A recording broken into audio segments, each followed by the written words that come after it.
The wind moves softly like a gentle sigh through whispers hidden where the trees lie. A melody flows where time stands still, in twilight's arms on the quiet hill. Breathe with the earth, let the moment freeze. Echoes unfold in the dancing breeze. Close your eyes, feel the world so wide. The rhythm of life in the air collides light.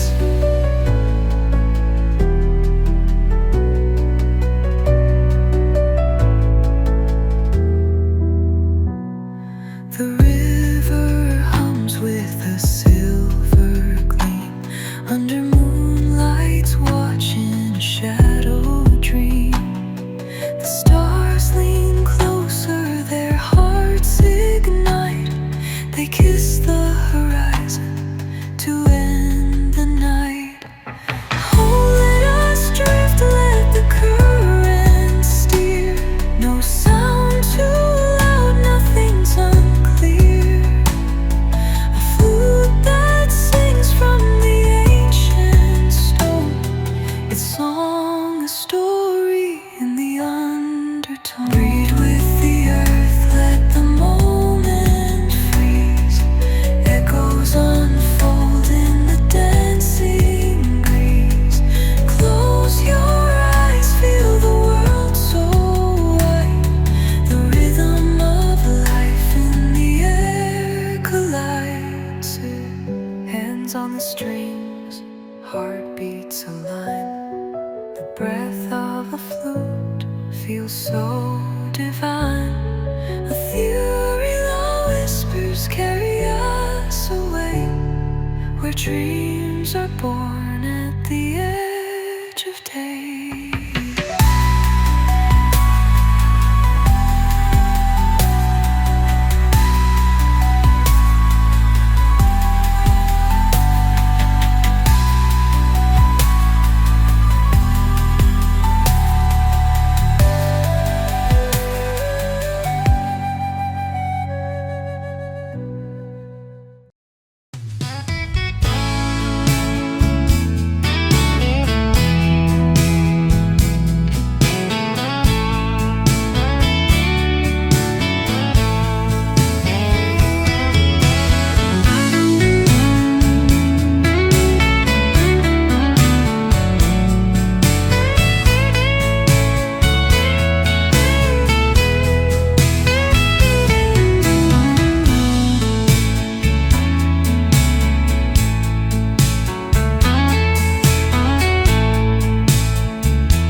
So this year's been pretty harsh for us here in Texas. We've actually had several years now of the worst lack of rain that we've ever had, aka a drought. And it's been pretty crazy. And that means that we have to do a lot of hay for our livestock that we have. We got some mini donkeys, or burros as some people call them.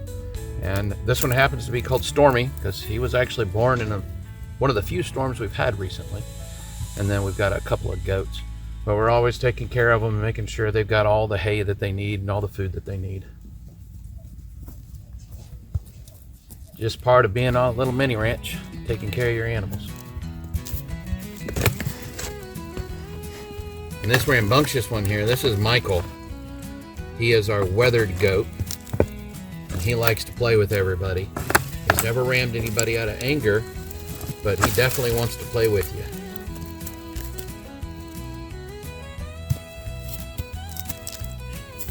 Hey Michael, what you doing, boy?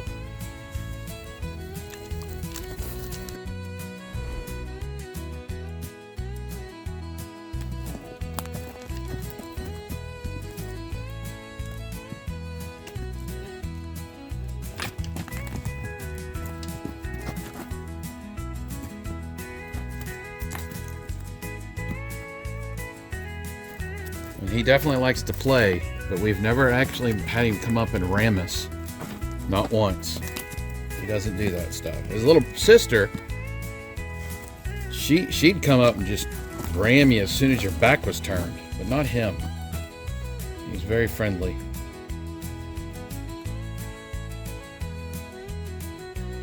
And what he also likes is if you take a branch and put it up between his horns, he loves breaking the branches. Gets a big kick out of doing that.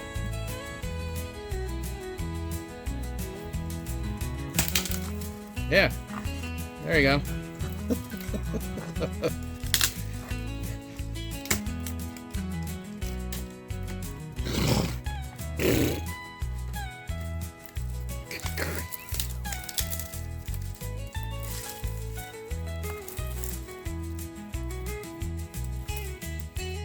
See, now he's happy.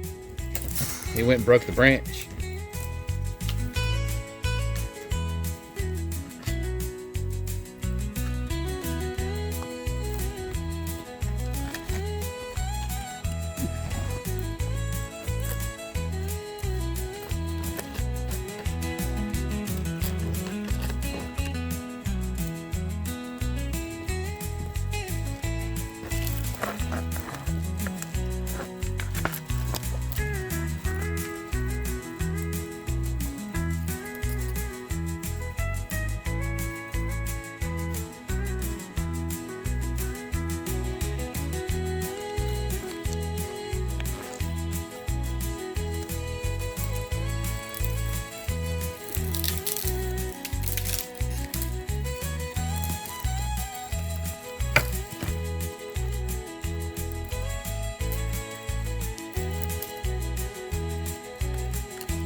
What? What? Good boy? Yeah? Michael.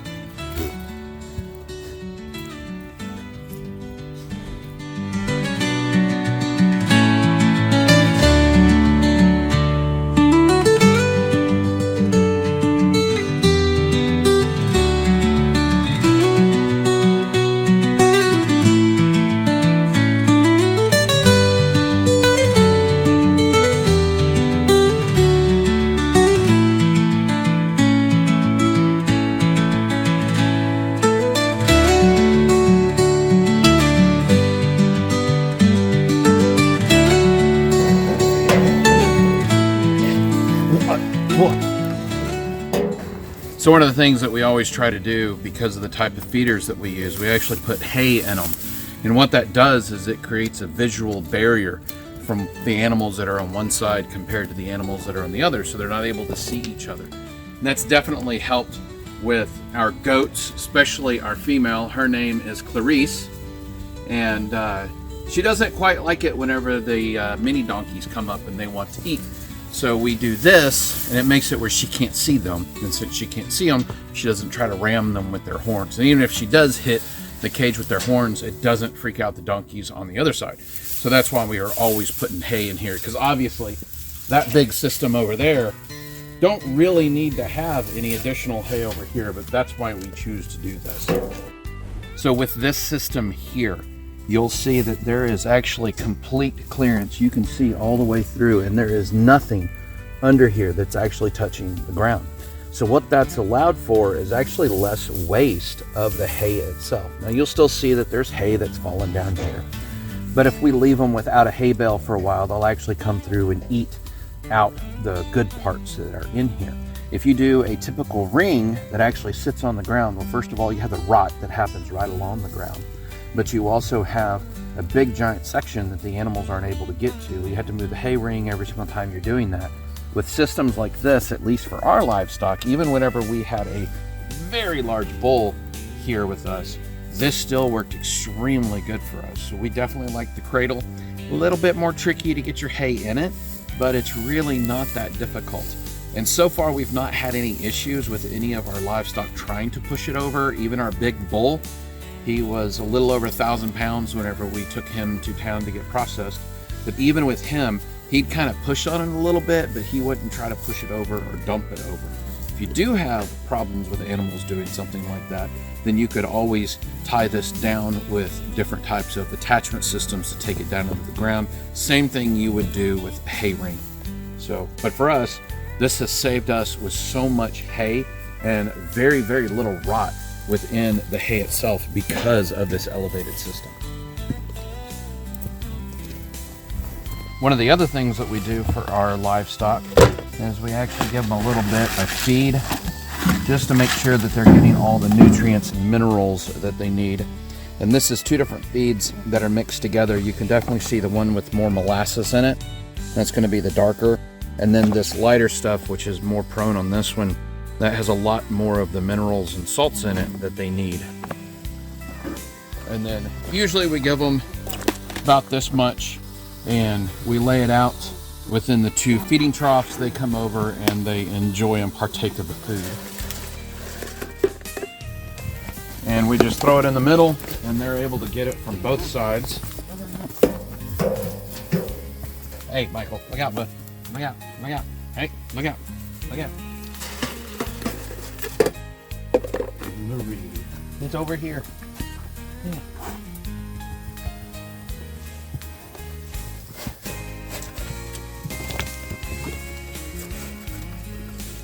Now you can see how just their little snouts can be seen from side to side, so you don't have to worry about them actually getting angry at each other and trying to cause problems.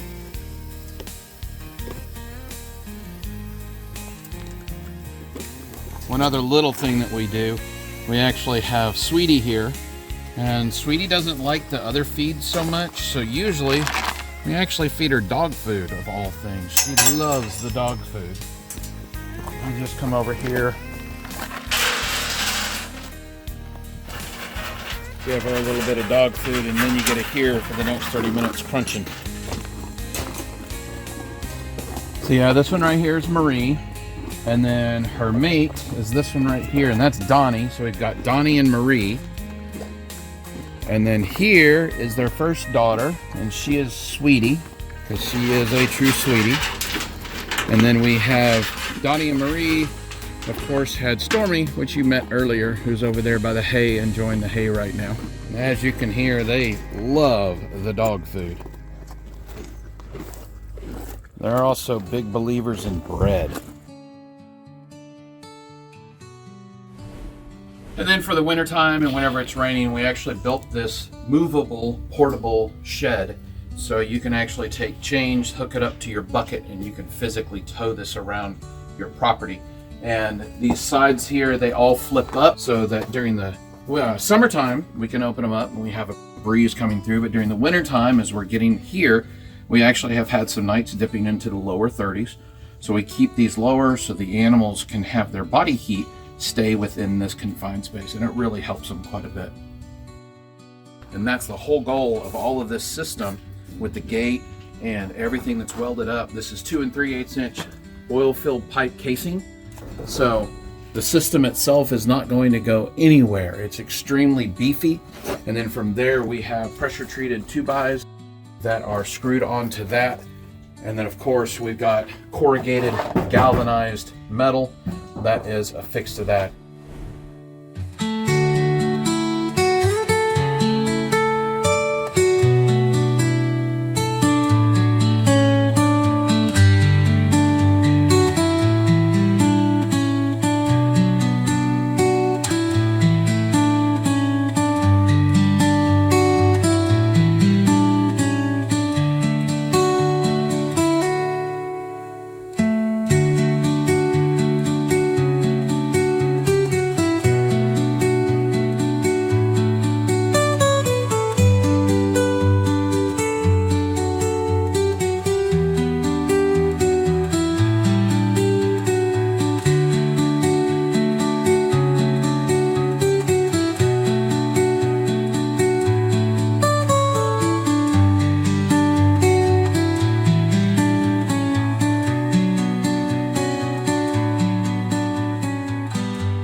One of the things I've added to our L2501 here is these mirrors. And these are actually mirrors from a golf cart is what they are. And all I have done is attached really strong magnets to it.